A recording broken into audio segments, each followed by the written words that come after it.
All right, so my plan for tonight is to try and hit these things. How to get a mentor, make sure you're getting points for a team, since presumably that's why you're doing it.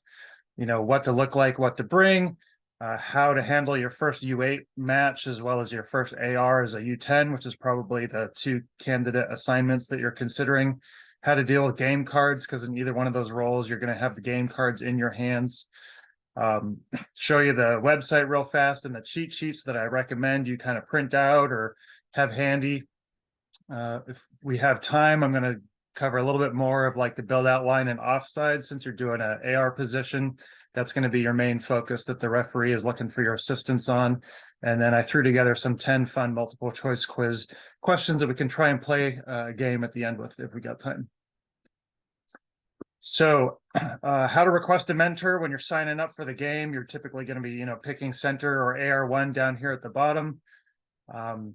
Then over here, find the team name. It's going to be by coach last name, and then double check the division. In my case, my daughter's in the girls U16. And then if you click remember team over here on the far right, then it'll just always be there. So just make sure you kind of do that.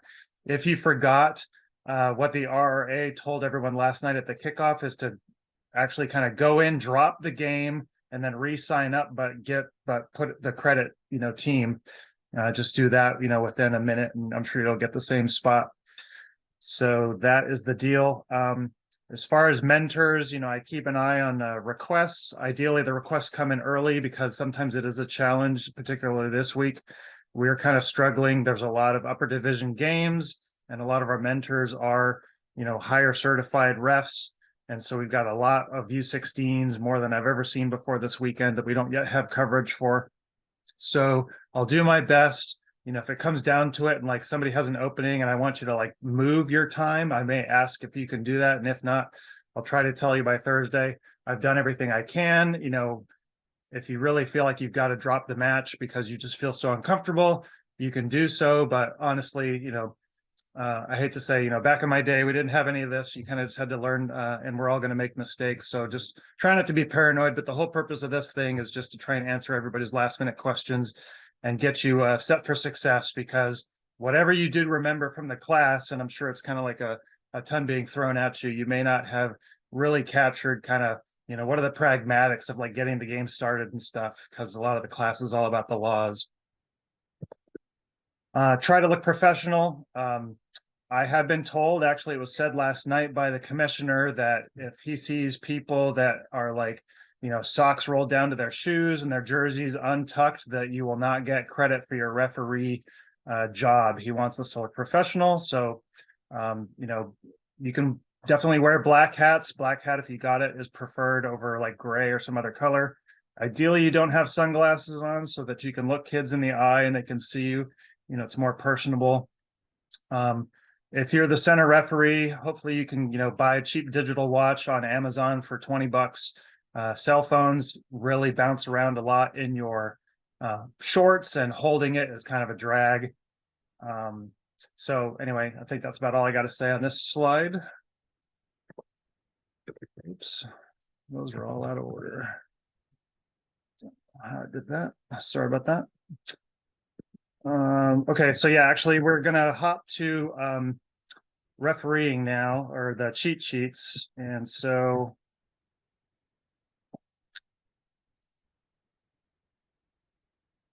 I make this a little bigger for people. So I've got these cheat sheets online, and I will show you where to get them towards the end. It's basically like 24 things that you should keep in mind for your first match. And so for this one would be like, if you're the center in a U7 or a U8, it's usually a good idea to, jot down the coaches' names, add a MatchTrak for whatever you may be centering, because they may both show up and not know who's home and away. You could try and look it up real time on your phone, but it's kind of nice just to say, hey, you're home. You're supposed to be on this side of the field. Make sure you've packed your watch, whistle, you've got your badge on. The best tip I ever figured out a few years ago is for the coin toss. I like to just use a plain old quarter. And if you put the quarter behind your patch, the Velcro keeps it trapped the whole game. Whatever you put in your shorts, there's a good chance it's going to fall out onto the field and you'll never find it again. And then make sure you've got a pen. You really don't need a ref wallet at this age. You're not giving cards. You're not keeping a separate track of the match. You're using the actual game cards. You do kind of want to take a look at the field. Invariably, I somewhat often find like hard pieces of metal or, a big rock or something on the grass. So if you're the first match on that field of the day, it's good to look for that sort of thing. And then take a look at the goals. Sometimes you'll find that the parents haven't done it correctly and it's not anchored. And so there's a chance it could fall over onto the goalie. We clearly don't want that. So that's a good safety check. Introduce yourself to the coaches, say, hey, I'm Brett. I'm centering today. The trick for like knowing how long the game match is it's 5 times or whatever the division is as far as like even numbers. So U7 and U8, you just round up to 8. 8 times 5 is 40 minutes long. So each half is going to be 20 minutes. You're going to want to ask the home coach for 3 balls. You want to kind of check their firmness by pushing with 2 thumbs. You really don't want it to go any more than 1/4 of an inch. If there's one that's really dead, try and have it get pumped up. And then place 1 ball behind each of the goals and then have the third one for kickoff. That just makes it so that when a ball goes sailing, there's a ball there ready for the keeper to grab and do a goal kick or something like that. And then parents can go fetch the balls. Then you want to go to each team and check their equipment. It's mainly just checking shin guards, checking the bottoms of the shoes just to make sure there's nothing dangerous, like nobody's cleats look like spikes or anything like that. Jewelry is the big thing. You're going to find wristbands, girls that have forgot earrings, necklaces, that sort of thing. You just got to have them hand all that to the coach or their parent. And just make sure that the goalkeeper's got kind of a penny that is a different color from both teams so that they stand out. Then, the instructions, you can say, hey, you're excited about your first game and kind of get them amped up, have fun, like just be fun like you would treat kids. The only instructions I really kind of give them are like play the whistle, right? If you think there was a foul, don't stop unless you hear me blow the whistle.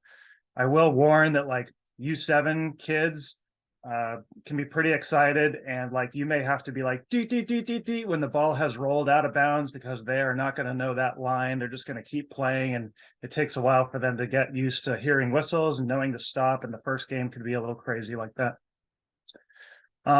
Call for the captains at the center circle, ask the away team, do they want heads or tails, flip it, whoever wins, they can either choose the ball or direction. Then when you're the center for a U7 and a U8, you're going to want to, when you introduce yourself to the coach and you get the game card, they can go ahead and mark who they think is going to be sitting that first quarter. That just saves you from having to go back to the coaches. Again, remember, you're supposed to keep track of each kid playing at least 2 quarters and ideally 3, as well as switching around the goalkeepers at the young ages. When the kids line up for kickoff, kind of do a double check, make sure somebody doesn't have an extra player and that they're all on the right sides, and blow the whistle. And then after that, you're kind of back, you're in the laws territory and everything you learned in the class. Some things to look for is kids might mess up the kickoff and just start dribbling, i.e. double touch. They can't do that. They need to either boot it or tap it backwards to one of their teammates. If that happens, you can go ahead and have them do a restart. When they're young, you don't need to penalize them and give the ball to the other team. That's a little embarrassing for the kid who messed up. So U7 and U8, for pretty much most screw ups, bad throws, etc., let them do another take at it. And if they mess up a second time, then you can go ahead and stick to the laws and give it back to the other team. Yep. So I'm sure you all saw in the class, the weird thing with soccer, the ball is in as long as a smidgen of that ball is still floating over the line. You can actually even see green grass between the ball and the line, and it's still technically in. During throw-ins, the defense can't be right up on them. They should be 2 yards away. When you get to around like 9 minutes in, go ahead and blow the whistle when the ball is dead. So you want it when it's out of bounds. You don't want to kind of do substitutions when like the keeper caught the ball and is kind of put it back into play. You want the ball to have gone out of bounds. So a corner kick or a goal kick or a throw in, that sort of thing. You ideally want to keep it to a minute, but it's very hard to keep it to a minute. So it's going to be like 2 minutes. So that's why I say call break at 9, blow the whistle at 10 minutes, and it's going to take about a minute for them to get back on the field and be ready to resume. The coaches should just be substituting. They're always going to want to do more strategy.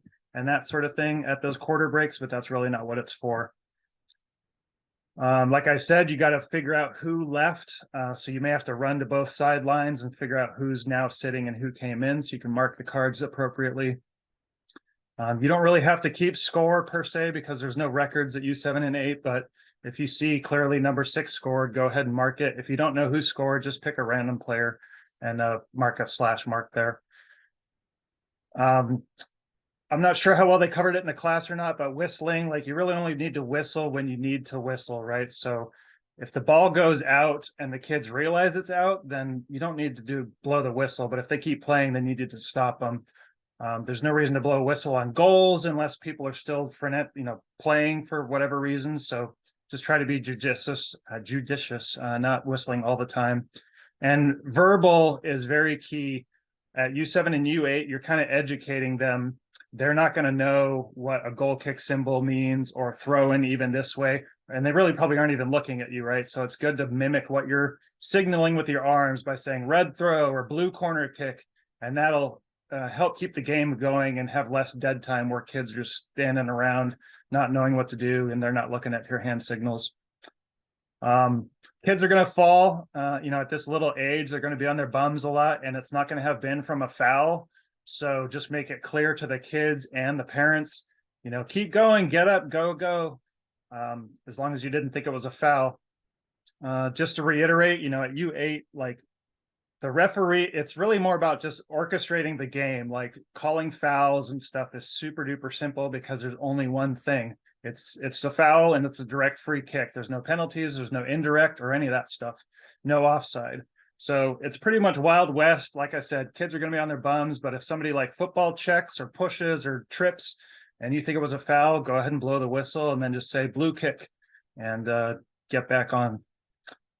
We do allow goalkeepers just because our region has so many kids, which is not necessarily traditional at this level.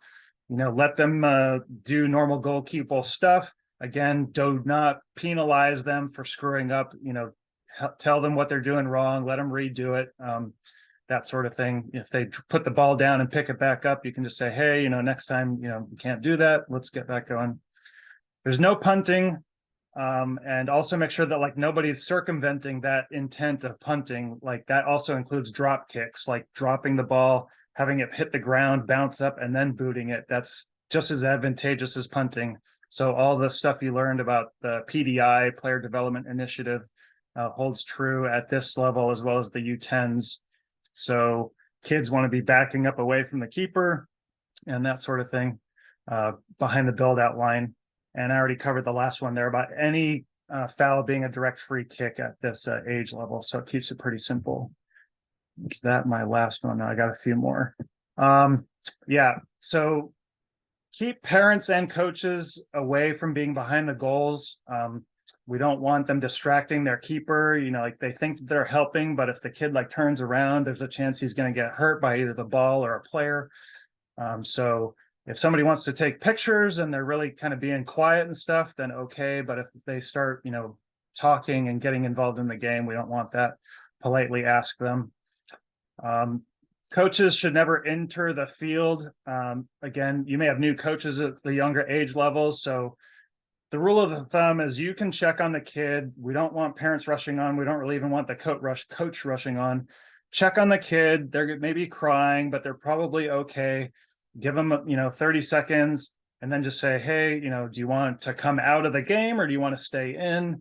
And if they want to come out, then go ahead and, wave the coach on and they'll swap out for another player. But more than likely, they do want to stay in and they just, takes a while for them to get over the incident. When you stop a ball for an injury, at this young age, you don't really let play continue because these kids are not going to be faking injuries, to like stop an advantage or an attack or something like that. So if you think a kid's really hurt as opposed to just on their butt, blow the whistle, attend to the kid, and then whichever team last had possession of the ball, that's when you would do the drop ball for that person, any person on that team, and make sure that all the players from the opposition are 4.5 yards away and just plop it on the ground for them. They can dribble it, kick it, do anything. They just can't shoot it straight into the goal. And when you get to halftime, two whistle blasts like tweet, tweet, that's halftime. I should have mentioned back for like quarters, I like to do something like this above my head to indicate substitutions.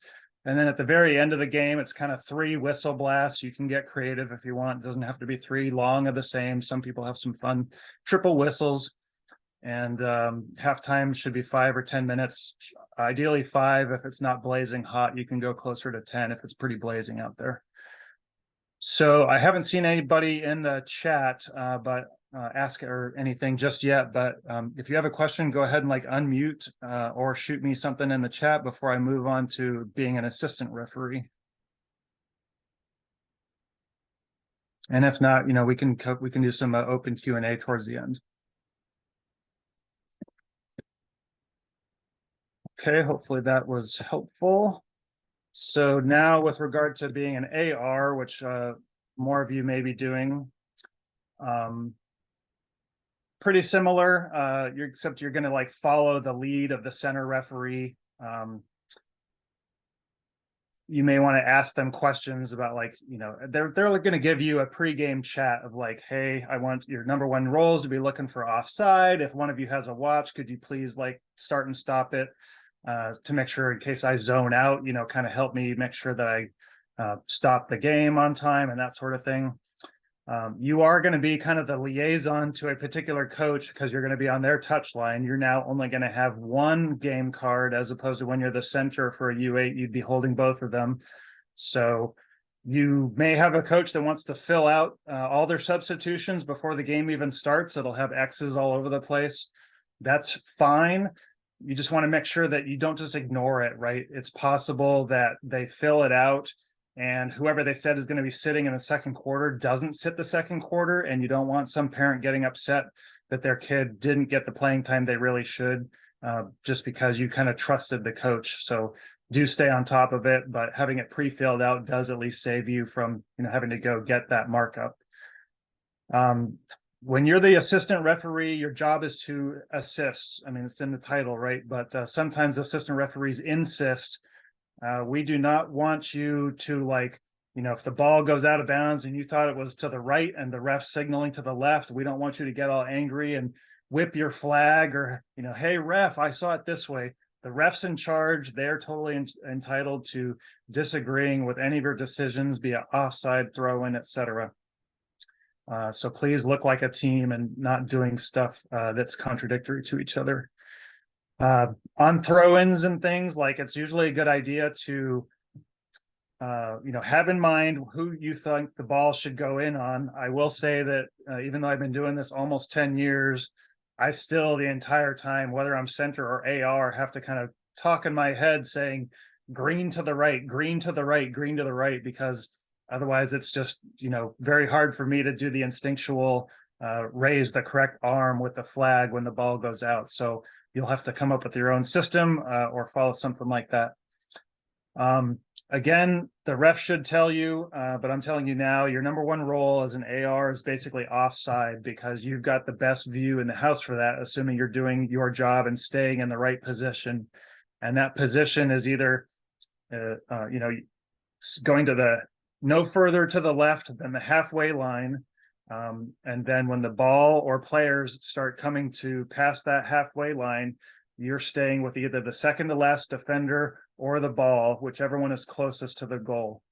And the second to last defender doesn't necessarily mean the first non-goalie defender. There are times where the goalie has run out to grab the ball and there are two other defenders back closer to the goal. That means you would be with that second defender and the goalie would be the third defender. Let's see. Yep. So if you know which team got the throw in, but forget which direction, you can kind of look at goalkeeper socks to figure out, oh yeah, green's going this way. Sometimes they're not wearing the right socks to help you out. So that can be kind of a pickle. Don't be so apt to flag super duper fast. A good technique is to be like, I think it's going to the right, put the flag in your right hand, look at the referee, And if the referee may already be signaling one particular direction, you want to mimic him. Ideally, you're going up at the same time, and you're both kind of looking for your subtle signals. We don't want somebody saying right and the ref saying left, because that just gets coaches thinking that, well, one of these referees has got it wrong or isn't doing their job right. And so don't feel like you've got to go fast. I covered where you should be with the second to last defender. This applies pretty much all the time, with the one exception of like corner kicks. Theoretically, you should be on the very kind of goal line in case the ball goes into the goal, but I guarantee no U7 or U8-year-old is going to be bending it like Beckham up in the air into the goal. So you can pretty much be with the second to last defender for the most part, or behind the ball there.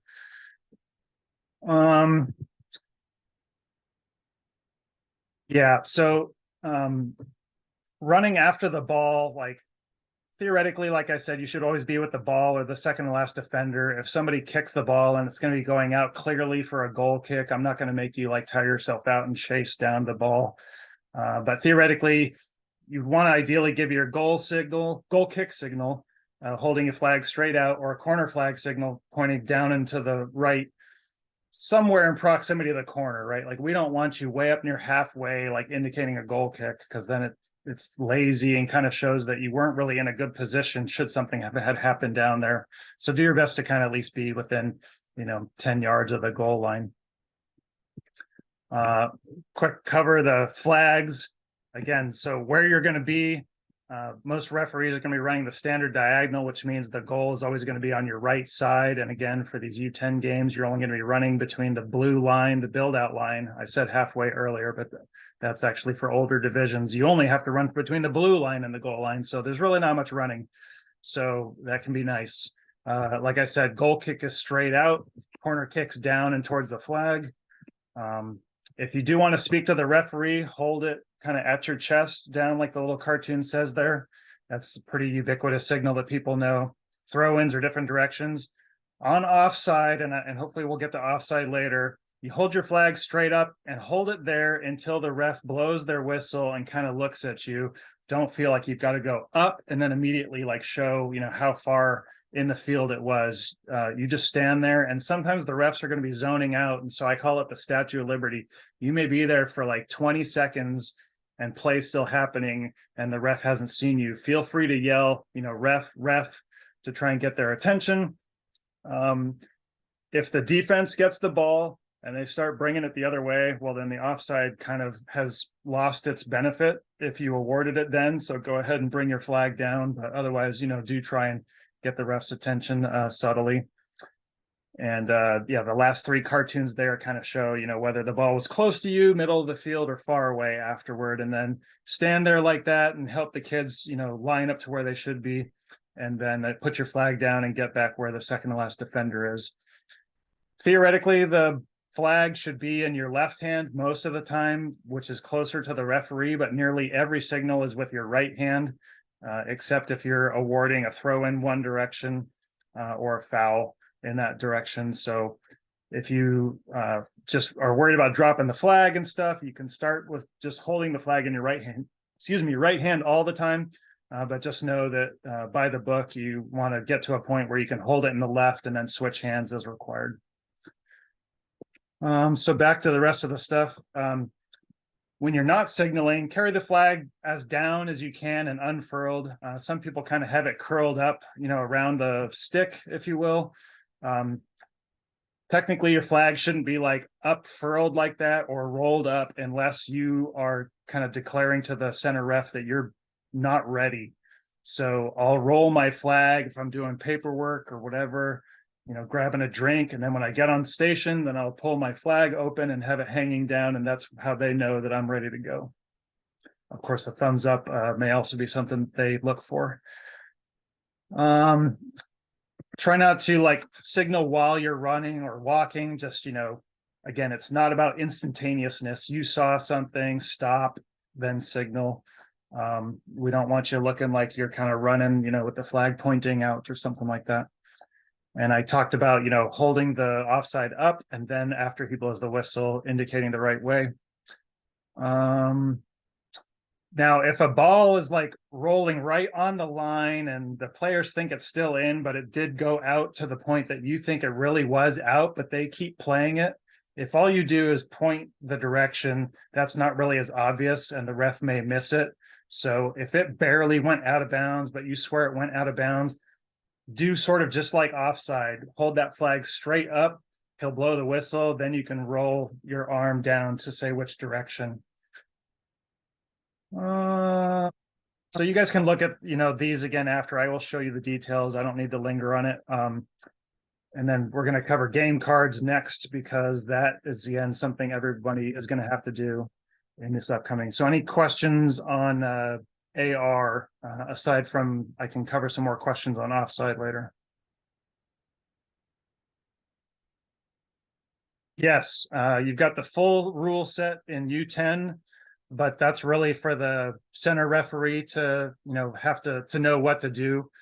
I mean, the short trick between indirect and direct is if it had contact involved, then it's going to be a direct. That's what most fouls are. Indirect is for all the ticky-tack stuff, like when the goalie kind of violates a rule, or somebody does a high kick and gets a foot near somebody's face, but they didn't actually kick him in the face, they get warned with an indirect free kick. But as an AR, you don't have to make any of those calls.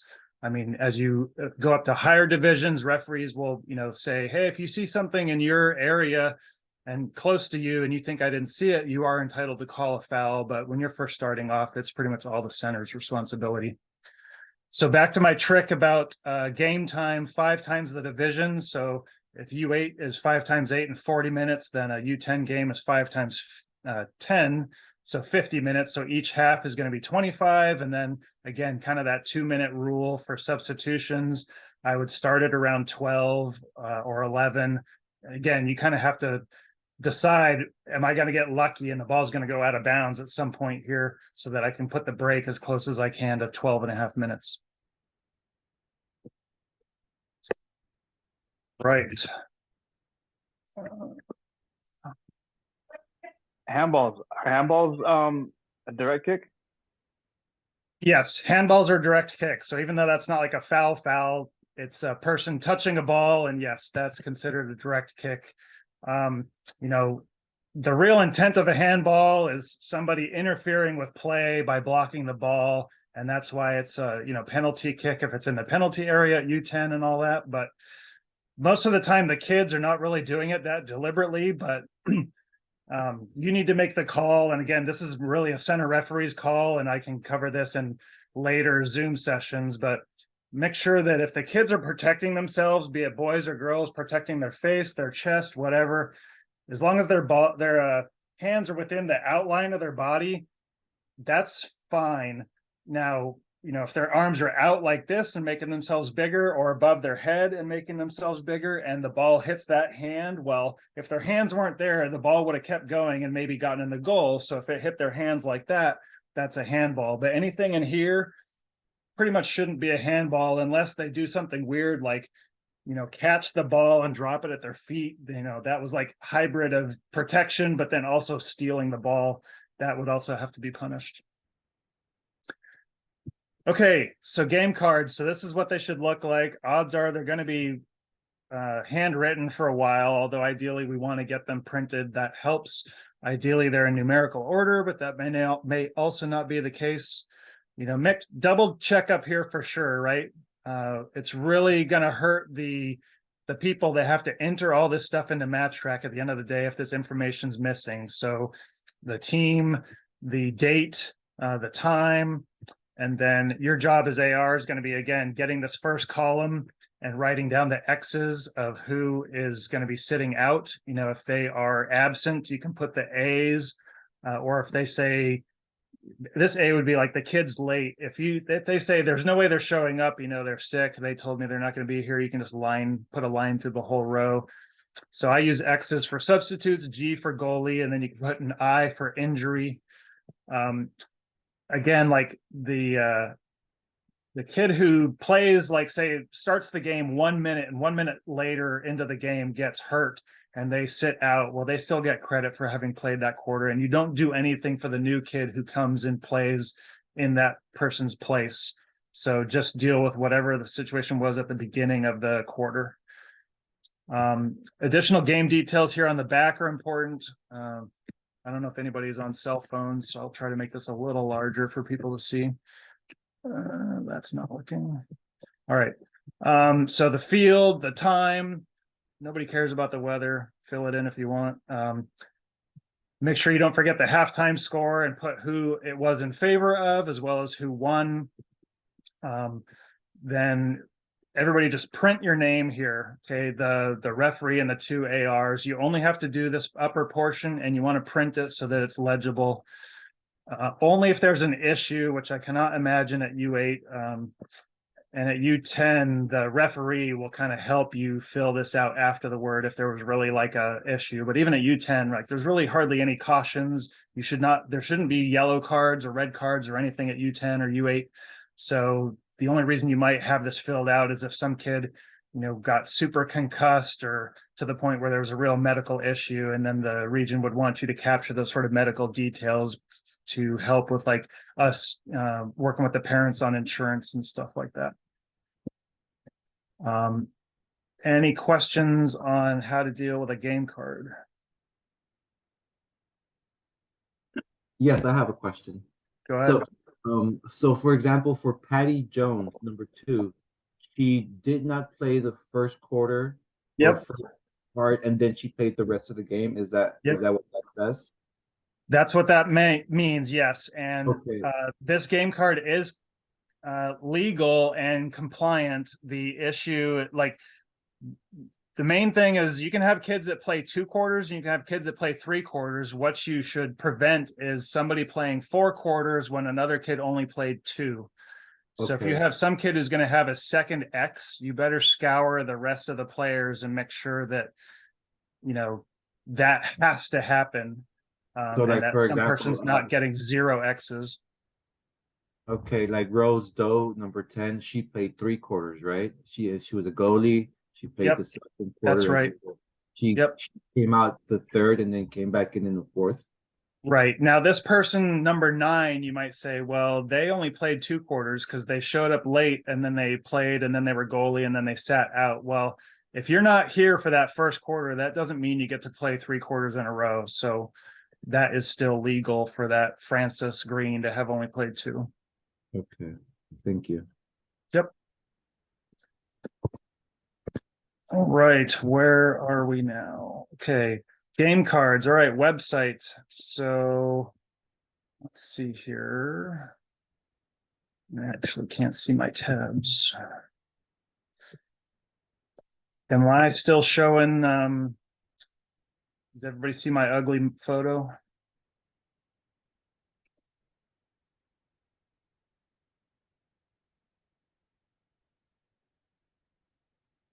So this is the mentoring webpage and kind of talks about how to get mentoring and what kinds of mentoring. And of course, encouraging you once you've gotten enough games under your belt to upgrade to intermediate.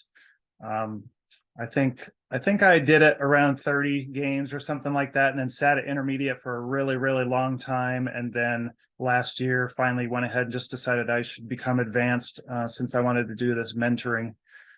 So here's my list of resources, and the main thing I really direct you to is either this section called cheat sheets, and I'm going to show you some of these here. Most of them are like 2 pages and pretty handy, so I'll show you some of those. For those of you that are like, visual, I've got a good number of YouTube videos down here that can be pretty helpful. And then the only other thing that is kind of fun, and I'll show you some of these, is the section for youth referees. There's some interesting, they're almost like storybook versions of the laws of the game. So if reading the laws with fun cartoons is going to make you more interested to go through the book as opposed to just a bunch of text, that's another option there. Works for adults, not just kids. So let's get into some of those. All right. So this sheet is a laws of the game summary sheet. I had a shriveled version of this in my bag for like 7 years, that was like stained, and I just used it all the time. It's not a bad idea to like get a little plastic sleeve, from Office Depot or something. This one's very helpful, in my opinion, because it's got the most of what you kind of want to look over before you go and do, whether it's a center or an assistant referee. It's got the flags, you know, what you should do as far as a team, stuff of like offside, and then page 2. Here's page 2. Here we go. You know, a matrix that kind of summarizes a lot of the restarts for kickoff, throw in, goal kick, corner kick, the drop ball, free kick, and penalty kick. So once you know, are becoming a center referee, I mean, this can help at U7, U8, and then all of it becomes pertinent if you start centering a U10. And, you know, kind of gives you some of the cheat sheet stuff. So between this that covers most of the laws, and then, you know, my kind of introductory of like the mechanics and how to get a game started and that sort of thing, that should be the 2 main things I think that'll help you guys, you know, refreshing yourself every Saturday morning before you get out there. Something else is there's a 1-page, you know, PDI, player development initiative sheet, and then there's a 29-page version as well as videos and all sorts of stuff. So again, if you need refreshers on build out line, as well as, you know, goalies not punting and that sort of thing, that is all available. So we kind of talked about the build out line. Again, what does that mean? Well, you're only going to be watching for offside from that blue line over. And then when the goalie catches the ball, you're going to want to be telling, you know, hey, green, back up, back up, back up behind the blue. The center will be doing that, but as an AR, since you're proximate, you can also be kind of reminding the kids to back up and follow the rules there.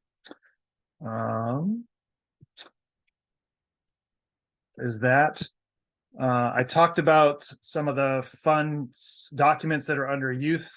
So here's kind of an example of like, you know, you all saw this in your ref training, like, you know, when is a goal? The ball has to be all the way past the line, et cetera, but a ball can't, you know, be scored even if it accidentally hits somebody's arm, blah, blah, blah. So the thing that's very cool is all of this stuff totally matches the IFAB laws, but is kind of done in a fun, you know, cartoony way and worded a little different. So I got lots of different versions that all say the same stuff. So same thing with offside. There's a whole 35-page kind of cartoon thing of offside made easy. So that's another option for you guys. The real quick kind of summary for offside, we'll get into it. Besides being, you know, ahead of the second to last defender at the time a teammate kicks it, right? So that I think at class they probably talked to you about taking a snapshot with your eyes. You have to realize that somebody was ahead of that person when you kind of heard or saw a kick. It's impossible to watch the game as an AR, watch them kicking the ball around, see them kick the ball up, and then turn your head and then see where that attacker is, because they'll already have moved a couple yards by the time you get your head turned. And so it won't be really fair for you to make a call whether they were offside. So I should have mentioned, I think it's actually on the cheat sheet that I created, is as AR, you don't get to really watch the game as well as you do as a center ref. You should be watching the second to last defender and then watch the game for 5 seconds and then turn your head and watch where the second to last defender is and make sure you shift and then turn your head back. And so you're kind of doing that always ping pong so that you don't get caught. You know, my kids, when I mentored them as ARs, my daughter would always kind of zone out for 15 seconds. And then I'd say, you know, where's the 2LD? That was my code for second to last defender. And she'd turn and she'd look and she'd be like, oh, shoot, and have to like jog 10 yards, you know, to get in position to make a good offside call. There's 3 reasons for, you know, actually calling offside once a player is in that offside position at the kick. Just being there is not a problem. They have to either get interfered with play or interfere with an opponent or having gained a benefit from where they were. So 3 charts kind of showing what that is. You know, interfering with play is I'm challenging for that ball or literally touching that ball. So if that goalie's running out to get that ball and that person runs up after that ball, if they get close enough, we want to go ahead and call offside because they clearly look like they're going to interfere with play. They don't have to actually touch it. Every now and then you'll hear a coach or a parent say, they didn't touch it. It doesn't matter. They don't have to. Interfering with an opponent is like if you're in an offside position and you get in the way of somebody. It could be in the way of somebody running, or in this particular case, the person's like blocking the goalie physically from being able to move, or actually you can be called for offside even just for blocking the goalie's line of vision. If there was a shot and the goalie's like standing there and then doesn't see the ball until it comes past that offside person, they've now had less reaction time. That's another reason to call offside and lift your flag. And then the third one, there's lots of examples of interfering with an opponent. And then the last one is gaining advantage. So if you've got somebody who was offside and the ball ricochets off the goalpost, or even ricochets off of the goalie, this is a hard one to remember, and it bounces to that offside person, that is also offside. Now, so keep in mind the ball is going from the right red player to the left red player. So the left red player is definitely ahead of the ball when it was kicked. And if it ricochets off the goalie and goes to that person, then you need to raise offside. And it's usually going to be pretty dicey because there's a reasonable chance that person scores a goal, but you have to wave it off. And I did that very thing last weekend. So that's my really short summary of offside. Any questions on offside? Because I know that can be kind of the biggest sticking point, and it is your main job as an AR. Real quick, on average, what is your estimate for how many times offside is called in a game? It really totally depends. You can have a game with 0 offside, and it really just depends on, like, some kids may not really even be trying to avoid it. They're just not aggressive enough. Other times, you know, the kid's super aggressive and they're always offside, and you'll call like 6 on one team or even one player. So it's really hit or miss. Yeah, I mean, so I get kind of bummed when I do a whole AR thing and I don't get to call anything other than like goal kicks and corner kicks. I love doing offside. It's one of the funnest things I like about being an AR. Let's see, there was a question. A player in an offside position but not involved in the play at all, like in the corner. Yep, no offside, correct. In fact, an offside player can be standing like right here at the goalpost, kind of, you know, picking daisies or whatever, and as long as they don't like interfere with the goalie's ability to do their job, it's not offside. They can even stand in the back of the goal and not be offside. They're in an offside position, but they didn't engage themselves in a way that interfered with an opponent or that sort of thing. Anybody else? Westel.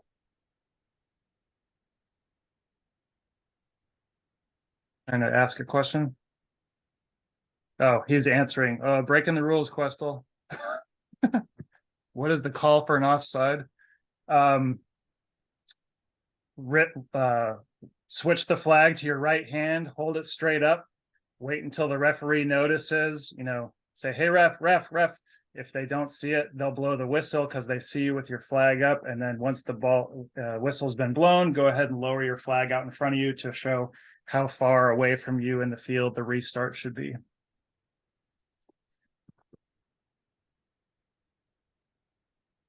Any other offside questions? Oh, indirect. Yep, sorry. Indirect restart. Again, this is all like center ref stuff. Tonight, I'm kind of aiming towards people that are probably just ARs for U10 and not centering, but because this is not really a foul situation, it falls into that second category of indirect. Now, since you asked, let's say a player's in a if this red player was in an offside position and then like mugs this blue player, well, go ahead and call the foul. I mean, forget the offside, right? Give the blue team a direct free kick instead of a indirect free kick. So whatever the more blatant thing is, you go ahead and call that. You know, just because the offside theoretically happened first, if they foul somebody, well, then we'll go with the foul, not the offside. On the website, did you say that there are some videos that might show examples of offsides just to see it in action? Yes, one of these videos down here. I'm assuming you guys are seeing the website. Yeah. So, yep. So like, here's a 5-minute video of Offside. And then like, there's some other resources, but I think I picked that one just because I thought it was reasonable for the time commitment. Okay, that's great. Thank you. Yep. Okay, so trying to get to the fun part here and try and stay within the hour. So I got some questions here. So I'm going to try something. You're a bit of a beta test for me. I have the ability to actually do polls. And so if you're on a computer or a phone, the poll hopefully will show up and you can go ahead and vote. We won't do it on this one, but I'll do it on the next question. So in this one, it says soccer should flow with minimal interruptions. Violations of the letter of the law may be overlooked if you deem it to be trifling, which means trivial, or a doubtful, meaning like you weren't 100% sure you saw a foul. So the answer to this one is definitely true. It says so in the very beginning of the AYSO Ref Handbook. You should not be out there blowing your whistle for everything just to show you're seeing stuff. Sometimes it's good to do it once, just so that the coaches and parents know that you're not just out there doing nothing. But we want to let the game keep going and minimize interruptions. So do not be afraid. This is the letter of the law that's actually in the AYSO that says, doubtful and trifling, you can ignore. True. All right. So I'm going to do the real deal this time. So I'm going to launch a poll. So hopefully it works for people. So go ahead and vote after you've read. But all about which of these situations require a whistle before the ball can be kicked. Do you need to whistle before a penalty kick, a corner kick, a ceremonial free kick, or a kickoff?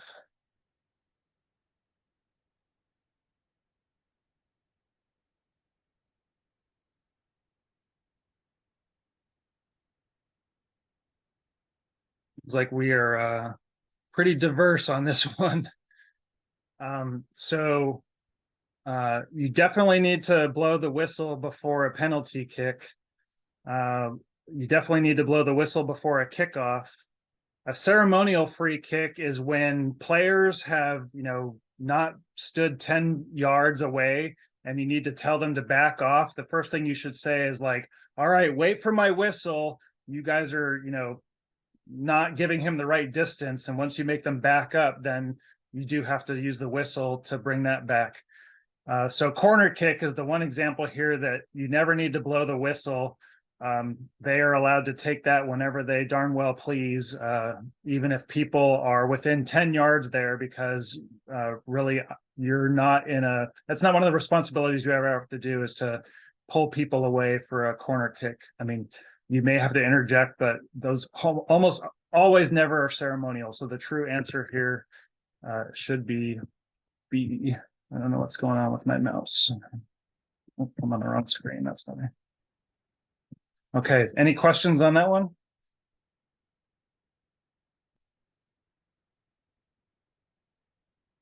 All right. As an AR, the ball is sent past the defense with only the goalkeeper left. Attackers A8 and A3 are chasing the ball, and A8 was the one who was in an offside position at the kick. So what should you do here?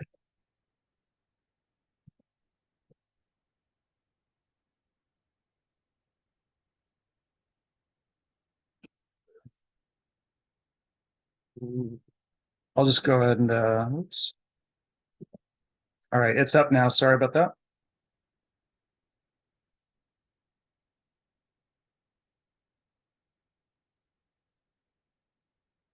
All right, looks like most of you got it. You're definitely going to want to wait. If you got two people chasing it, it's probably not going to happen at the young level, but at the older levels and even at the young ones, if A3 got to that ball first and kicked it, then there's no reason to blow the whistle because A8 really didn't interfere with play.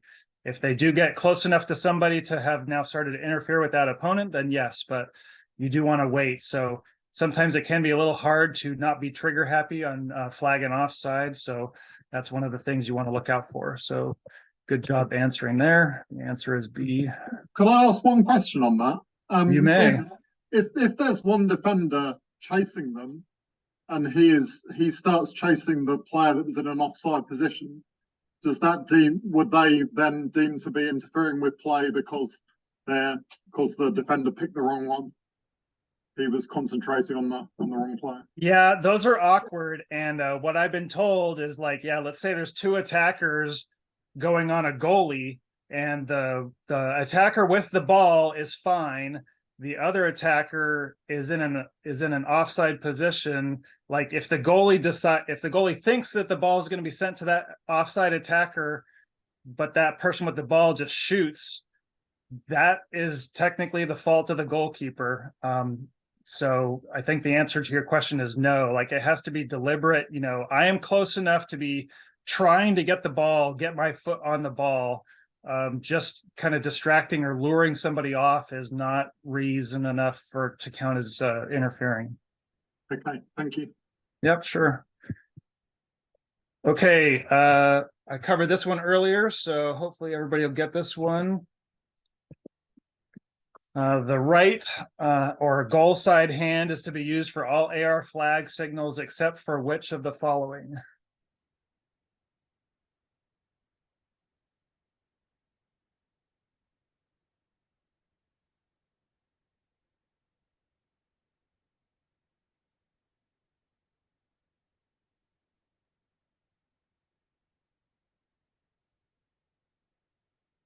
Okay. Looks like we're probably done. I've been remiss in getting a fun little countdown timer, but that way I'm not stressing anybody out. The correct answer is both Charlie and Delta here. A throw in for the defense obviously means that it's going to your left, and then a foul by the offense means that the defense is going to get the ball and do a direct free kick, which also means you're pointing to the left. You always point in the direction the ball is going to be going next.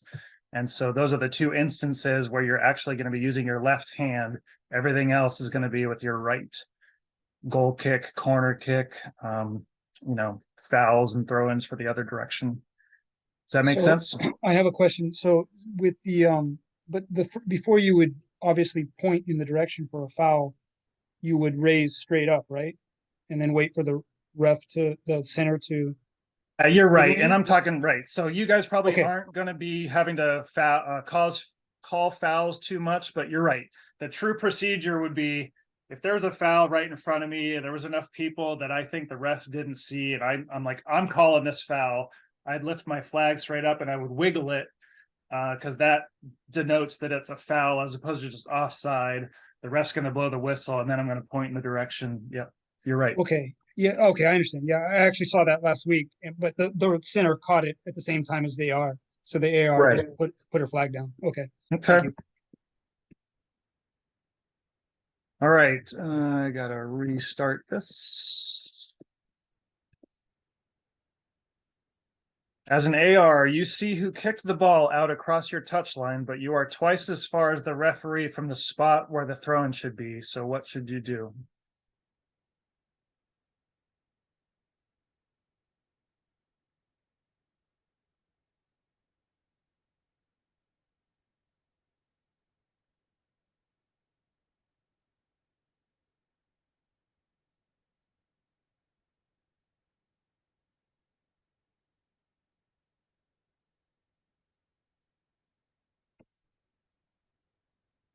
Okay, so a lot of you guys got right answers, but there's two right answers here.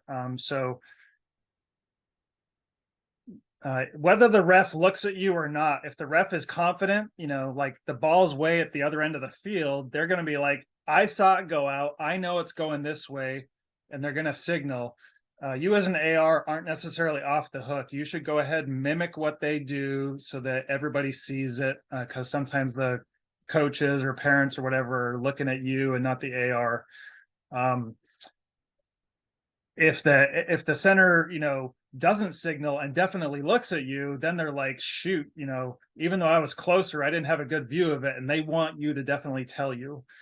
The main reason why B is not the right answer here is that you've got a good line, but they are closer, And what you want to avoid is that they're going to signal one way and you signal the other way, because then you're going to have a tough spot where one of the coaches is going to be like, hey, ref, so the AR said this way, and you're going to put the ref in that tough spot. So it's best to just avoid that. So again, don't be super fast to go. When it's far away from you, wait and see if they are looking to you like, hey, I need help here, and then go ahead and show them. Otherwise, you just mimic what they do. Any questions on that one? All right. Let's go for another one.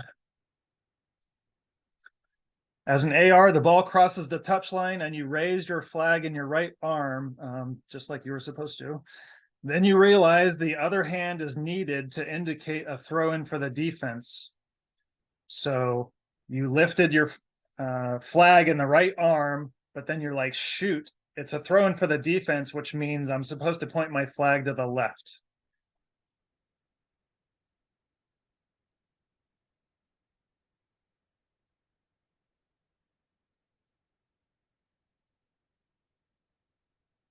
We got some bashful people here. There we go. 4, 5. All right. You all got it. Great job. Officially, you should do it below the waist. Try not to do a, hand it in front of your face or down here or whatever. Essentially, just kind of lower it, change hands, and then bring it back up. That is the preferred approach. Well done.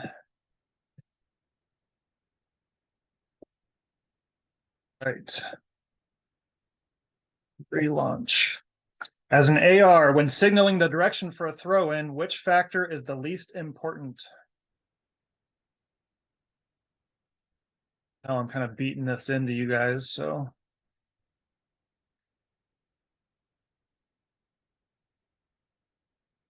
Remember, this is 3 of these things are true, so which one of these is the one that you really don't need to worry about?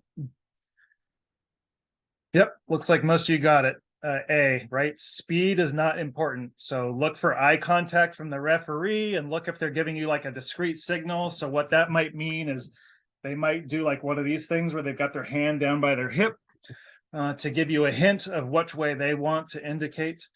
And then act slowly, which is like the previous question. If the ball went out far away from you, then you really should not be the one who's making that first call. Good job. All right, as an AR, when can you have your flag furled or gathered?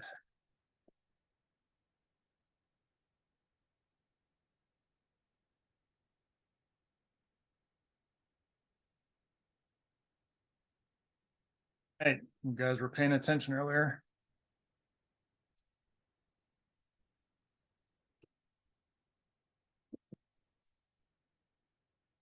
During play, yes, it should be unfurled, but if you are busy with, attending to the game card or something like that, or putting your game card back in your pocket, whatever, if you have your flag furled, most referees will realize that means you're not ready.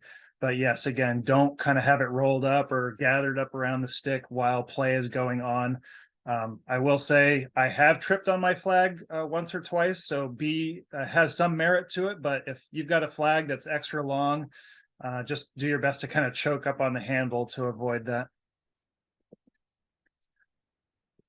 Right, getting to the tail end here. When playing with PDI, after gaining the ball in the penalty area, a goalkeeper can do all but which of the following?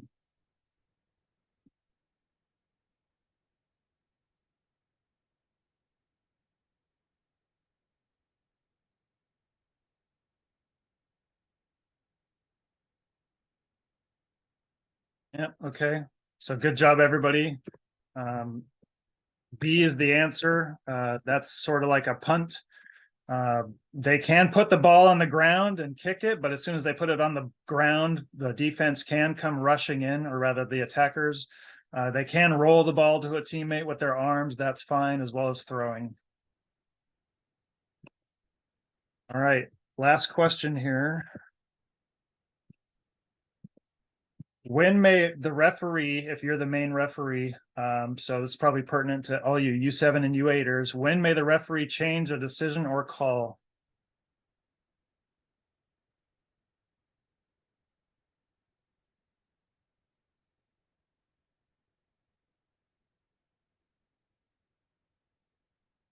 Okay, we're mostly at B. And the answer is B. So again, great job. So do not feel pressured. Some calls that are kind of minor stuff like a throw in, you know, if you indicated one direction, I will, you know, if I say blue and I point in the red direction, well, then obviously I'm just going to be like, oh, I screwed up. I meant this.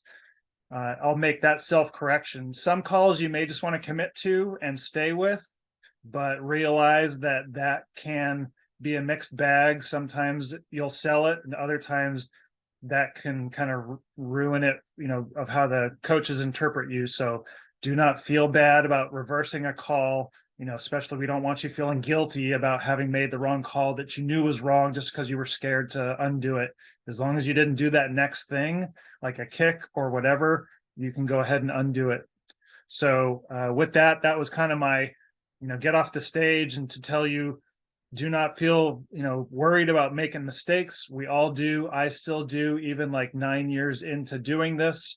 I did something in a tournament just a few weeks ago, and it's now emblazoned in my memory as one more thing I know I'm never going to do just because I felt bad about it.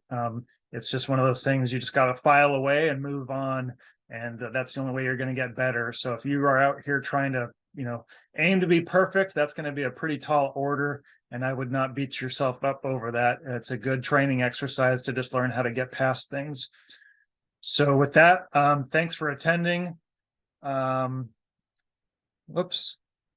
I did have a question, I guess, of like seeing the polls. I suppose I'm supposed to do the share poll results, but I haven't been doing that. So I guess a good point. I probably need to click something to say end poll and share. So since someone brought it up, if I click that, then I'm assuming everybody can see who did what now. So I will try to learn that for the next go around. So that's all the content I have for you. Plus I'm at time, but I'm happy to stay on. If anybody has any questions, you can just go ahead and unmute your mics and ask me. Otherwise, hopefully this has assuaged your fears. Hope you have fun doing your first games this weekend. If you have anything, you know, that causes you issues or consternation or questions, feel free to email me or the RRA.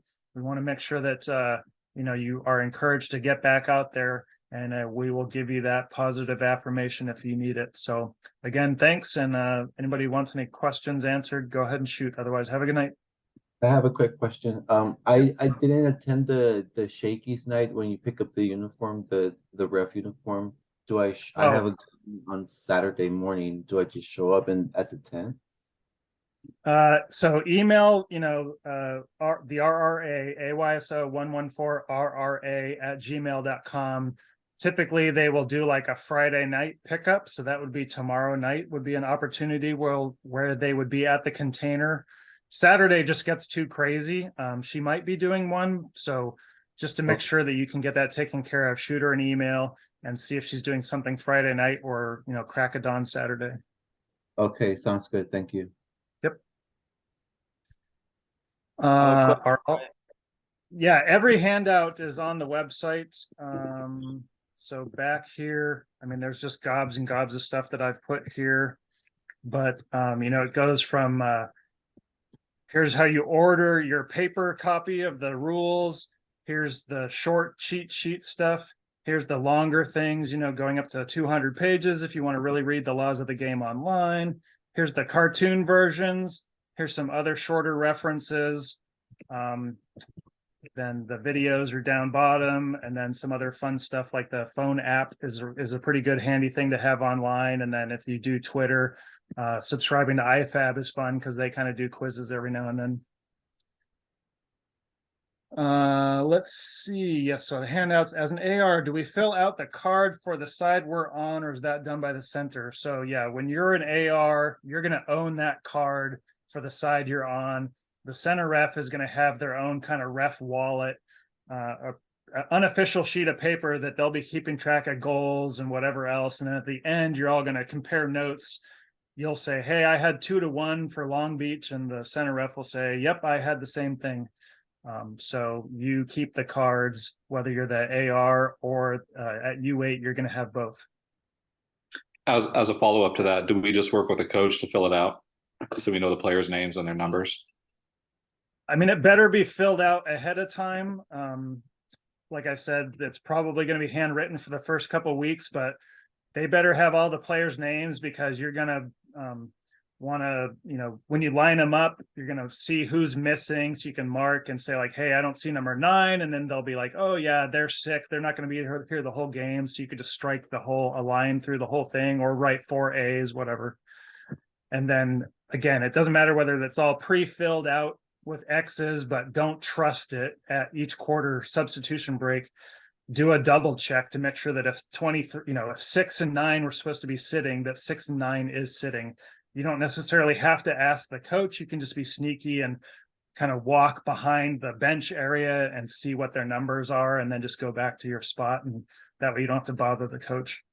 Gotcha. So just a point of clarification, does the coach hand us this card, or are we filling out with them? They do, yes. You do not need to bring any paperwork. The coaches will give this to you. Okay, thank you. Yep. What are the proper hand signals for indirect and direct if you're the center? Okay, so if you're going to center 10U,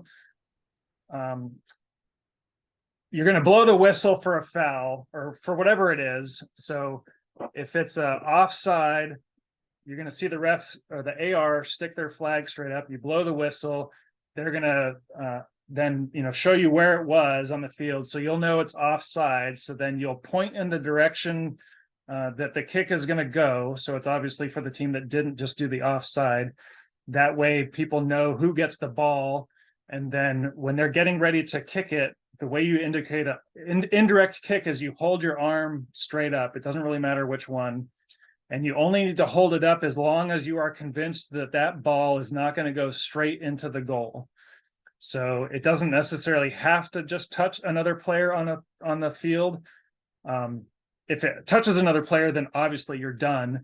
But if they shank the ball, then it's not going to the goal, and you can put your hand down and save yourself some energy. If you forget to hold that arm up for an indirect kick and they shoot it straight into the goal, everyone's going to be like, oh my gosh, it was a goal, blah, blah, blah. But if it was on an offside and it really should have been an indirect free kick, you unfortunately have to say that goal didn't count. My bad. It was indirect. So do your best to avoid that. The only reasons you would do it indirect during play would be like a dangerous play, which again is like a high kick, or if some kid's on the ground and there's other people around trying to kick the ball, they should be trying to get up and out of the way to protect themselves rather than playing the ball on the ground. If a kid's on the ground with the ball and there's nobody around him, he can kick the ball while lying on the ground all he wants, because it's not dangerous for him. It's only when other people are going to come in and they get his head instead of the ball. Anybody else? Wait, is there a different signal for a direct kick? Direct is really just pointing in the direction. So if you blow the whistle because there was a foul,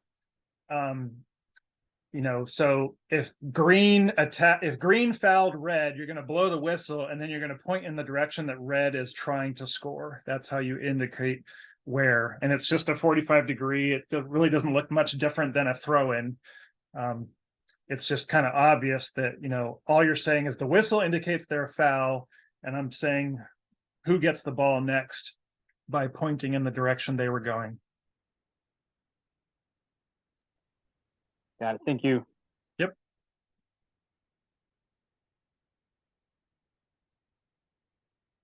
Any last tickers? Thanks Awesome. This was helpful. Thank you. All right, cool. Yep, appreciate it. I will thanks for your participation, and hopefully the recording works so I can get it out there to other people who couldn't make it tonight. Thanks, and I'll see you out there. You bet. Good night.